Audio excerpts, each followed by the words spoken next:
fa molts i molts segles, trencant amb totes les regles, en la nit més freda de gener, un estel va conquerir el cel sencer. Aquella estrella va ser tan brillant que tothom es va quedar bocabadant. Però a qui més va impactar va ser a 3 reis molt savis, que ràpid van empacar i tot i que ja eren molt avis, quilòmetres i quilòmetres van viatjar, sense mai descansar, seguint aquell estel sempre en paral·lel. A Betlem per fi es van aturar i dins d'un petit estable el nen Jesús van trobar. Allà mateix el van adorar i una màgia immesurable en els 3 reis va sorgir. Doncs una missió havien de complir. Des d'aquell precís instant, cada 5 de gener, els 3 reis busquen l'estel més brillant, per a que durant la nit l'estrella els guiï fins a l'infinit, visitant totes les llars del planeta, ja sigui en camell, carrossa o patineta, viatjant a la velocitat de la llum i desapareixent com el fum.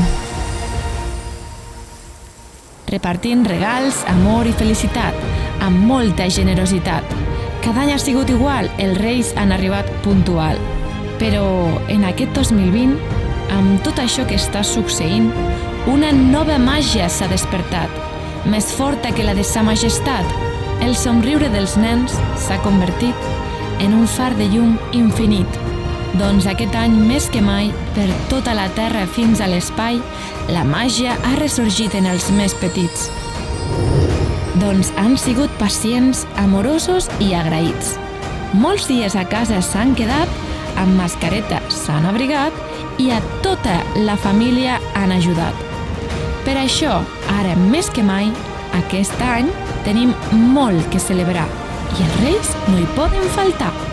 Gràcies a l'ajuda dels ajuntaments, els Reis Mags podran viatjar per tots els indrets. Amb la llum dels vostres somriures i la màgia de les estrelles, travessant cada muntanya i surfejant cada ona, passaran per Xina, Londres i Aitona per portar a petits i grans regals, felicitat i esperança, ja que aquest any s'equilibrarà la balança.